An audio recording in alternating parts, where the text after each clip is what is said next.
Again, following up on the same idea of spiritualism, I feel کہ آپ کی paintings میں کچھ ورڈ سمبلس بھی ہیں اس طرح کے, جیسے میں نے یہ آبزرو کیا کہ there are certain words, certain texts that are more clear, and then in certain other areas they're sort of like blurred away. So the idea of, you know, the visible and the invisible, ظاہر اور باطن کا ایک idea ہے, that comes out very clearly to me. And then again there's the idea of repetition. ایک آپ کی painting ہے جس میں یہاں پہ سامنے لگی ہوئی ہے, جس میں وہ اللہ لکھا ہوا ہے اور چھوٹا چھوٹا لکھا ہوا ہے, and it's like repeated. So again the idea of repetition. Again سامنے یہاں پہ لا الہ الا اللہ محمد رسول اللہ لکھا ہوا ہے, and it's written in such a form that it sort of like repeats itself. It's like it's almost like a weave. You know, you can sort of like see it as a textile creation almost. تو اس کے بارے میں کچھ بتائیں گے؟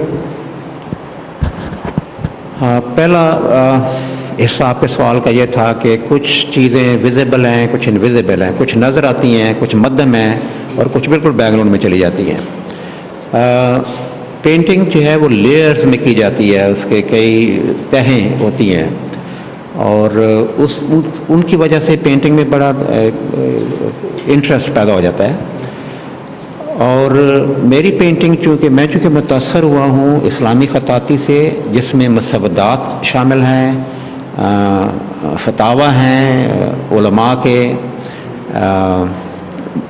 بادشاہوں کے شہنشاہوں کے ڈکریز یا آرڈر فرمان ہیں, اور ان سب چیزوں میں مہریں استعمال ہوتی ہیں. اور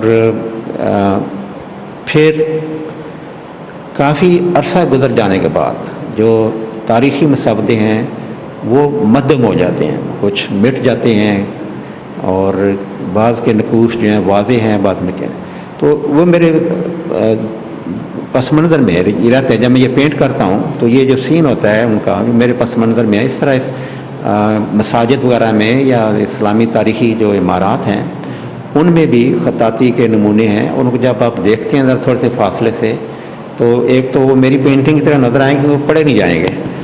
اور ویسے بعض سٹائل ایسے ہیں خطاطی کے کہ وہ بہت مشکل ہے پڑھنے میں, بلکہ بعض دفعہ ناممکن ہو جاتے ہیں, ان کو بڑی مشکل سے وہ ان کے بعض کچھ حروف سمجھ میں آتے ہیں.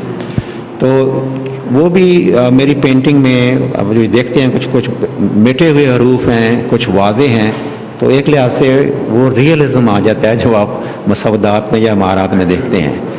اور دوسرا یہ جو عمل ہے دیکھنے کا, اس میں کچھ چیزیں آپ نزدیک دیکھتے ہیں, کچھ دور دیکھتے ہیں, تو اس کو سپیس کہتے ہیں, فاصلہ کہتے ہیں.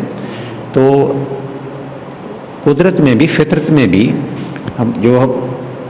ہماری نظر میں یہ اللہ تعالیٰ نے یہ رکھا ہوا ہے. جب ایک منظر کو دیکھتے ہیں تو کچھ مناظر جو ہیں وہ دور ہوتے ہیں, اور وہ دوری پرسپیکٹو کی وجہ سے ہوتی ہے, ڈسٹنس سے چیزیں چھوٹی نظر آتی ہیں, دھندلی نظر آتی ہیں. تو اس میں بہت دلچسپی منظر میں پیدا ہو جاتی ہے کہ جب کسی سینری کو یا لینڈسکیپ کو دیکھتے ہیں, کسی اچھی لینڈسکیپ کو, تو اس کا خوبصورتی اسی میں ہی ہوتی ہے کہ ڈیپتھ جو ہے اس میں خوبصورتی نظر آتی ہے. ورنہ ساری چیزیں اگر آپ کی آنکھ کے سامنے آ جائیں تو اس کی خوبصورتی ختم ہو جائے گی. میں ایک واقعہ یہاں پہ مجھے یاد آ گیا. حضرت مرزا بشیر احمد صاحب جابا میں تھے, جب وہ ربا سے جب ریٹریٹ ہے 150 میل کے فاصلے پہ سرگودا کے بعد ضلع شاہپور میں, تو وہاں وہ بیٹھے ہوئے تھے اور میں بھی وہاں ڈیوٹی پہ تھا. تو کوئی نوجوان یا کوئی بچے دوربین لے کے آ گئے, وہ دوربین سے دیکھ رہے تھے دوسرے مناظر کو. انہوں نے میاں صاحب کے ہاتھ میں بھی وہ دوربین دے دی کہ حضور آپ بھی دیکھیں ان کو فاصلے کو. تو انہوں نے تھوڑی دیر دیکھا, اس کو فوکس کیا ڈسٹنس کو, اس کے بعد ہاتھ سے رکھ دیا, ان کو دے دیا, اور پھر یہ فرمایا کہ دور کی چیز دور ہی اچھی لگتی ہے. یعنی جو قدرتی فاصلہ ہے وہ زیادہ اس کو آنکھ کو اچھا لگتا ہے, قریب لا کے اچھا نہیں لگتا. تو بڑے پتہ کی بات کہی انہوں نے, بڑے کام کی.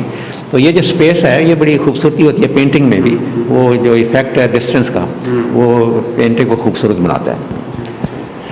Another observation, as an architect, I can absolutely feel the sense of space that your paintings create. And more than that, there is actually an atmosphere. Each painting I feel, depth perception to hai, there is a sense of space in each of the paintings. But at the same time, there's a different atmosphere that each painting creates as an observer. اچھا جی, اب تصویر سے تحریر کی طرف. 2001 میں آپ کی کتاب جنگل میں منگل چھایا ہوئی, جس کی بھی ریسنٹلی 2nd ایڈیشن بھی پبلش ہوئی ہے. تو تصویر سے تحریر کا جو سفر ہے اس کے بارے میں کچھ اگر آپ مثلاً بتائیں. اچھا، میری طبیعت میں تھوڑی سی شوخی نظر نہیں آتا، لیکن شروع سے تھی. یعنی اسکول کے زمانے میں، کالج کے زمانے میں ہنسی مذاق یا جملے بازی، اگر کسی نے کوئی کہا تو اس کے اوپر کوئی جملہ کسنا، یہ میرے فطرت میں ہے. اور اکثر لوگ مجھے بہت سیریس سمجھتے ہیں، دیکھنے میں بھی شاید ایسے نظر آتا ہوں. اور میری یہ بڑی خواہش تھی کہ یہ جو یہ بھی اللہ تعالیٰ نے ایک اللہ تعالیٰ کی دین ہے، اس کو اگر میں استعمال کروں تو تحریری شکل میں کوئی مضامین لکھوں جس جو مزاحیہ مضامین ہوں، تو ایک تو اپنی تشفی کے لیے، سیٹسفیکشن کے لیے، دوسرا اس سے لوگ بھی محظوظ ہو سکیں، تو کچھ لکھنا چاہیے. 1980 80s میں، سم ویئر ان مڈ 80s میں کراچی میں آیا، تو اور کافی عرصے کے بعد میں آیا امریکہ سے.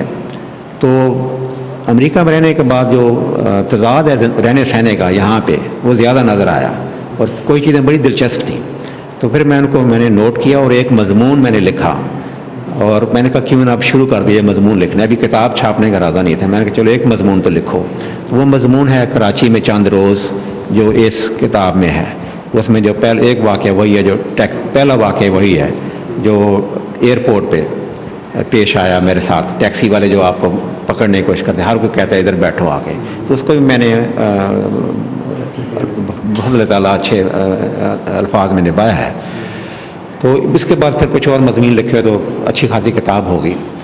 اور یہ بھی ہے کہ اس کو لوگوں نے سراہا بہت، ماشاءاللہ. جو مجھے کامنٹس ملے ہیں جو اخباروں وغیرہ میں، وہ آپ نے دیکھے ہوں گے. تو سمجھتا ہوں کہ کامیاب کوشش ہے میری جنگل میں منگل. اچھا، آپ کی کتاب کے بارے میں بات کر رہے ہیں.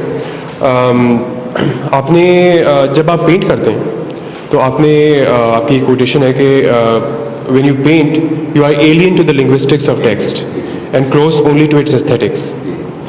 Yet when you write, I feel کہ آپ کے جو الفاظ ہیں they weighed down with meaning and they're burdened with قوم کا درد، جیسے آپ نے اپنی کتاب میں خود مینشن کیا. تو مائی کویشچن از کہ تصویر کے اور تحریر کے بنانے میں جو کامنالٹیز ہیں یا ڈفرینسز ہیں، ان کے بارے میں کچھ بتائیے. جو پروسیس ہے تخلیقی پروسیس یا کریٹو پروسیس، وہ تو ایک ہی ہے. یعنی ایک دماغ میں بات آتی ہے اور آپ اس کو نبھانا ہے الفاظ میں یا رنگوں میں یا اشکال میں. یہاں پہ صنف یا صنف کو کیا کہیں گے، میڈیم جو ہے مختلف ہے، یا جنر لفظ ہے وہ مختلف ہے.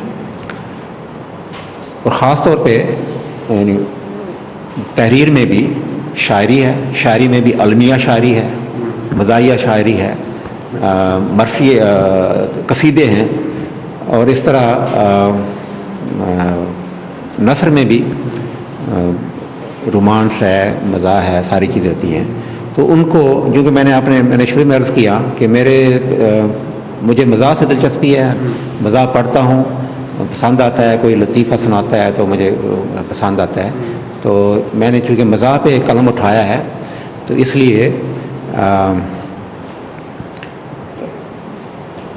پروسیس جو ہے وہ کریٹو، میں نے جیسے عرض کیا تو وہی ہے، لیکن اسی کریٹو پروسیس کو میں نے مزاحیہ انداز میں استعمال کیا ہے، اور اللہ تعالیٰ کے فضل سے کامیاب کوشش ہے. طنز و مزاح، مطلب آپ کی جو بک ہے اس کا جو جانرا ہے اس کا طنز و مزاح، تو یہ جانرا چوز کرنے کی کوئی وجہ؟ میں نے شروع میں عرض کیا ہے کہ میری طبیعت جو ہے، یہ جو ناول ہوتے ہیں لمبے لمبے، رومانس کے لمبی کہانیاں ہوتی ہیں کہ ختم ہونے میں نہیں آتے، ریپیٹیشن ہوتی ہے، ایک چیز کی بار بار تکرار ہوتا ہے، وہ مجھے پسند بھی نہیں ہے. اور چھوٹے افسانے، یہ شارٹ سٹوریز، وہ مجھے پڑھنے میں بھی وہ اچھی لگتی ہیں، اور چونکہ میری پسند بھی وہی ہے، اس لیے میں نے اپنے لیے بھی یہ انتخاب کیا کہ اگر میں لکھوں تو مزاح لکھوں صرف، اور دوسرے کی مجھ میں نہ مجھے وہ اس کی پسند ہے نہ خواہش ہے، تو اس لیے میں نے صرف مزاح پہ قلم اٹھایا ہے.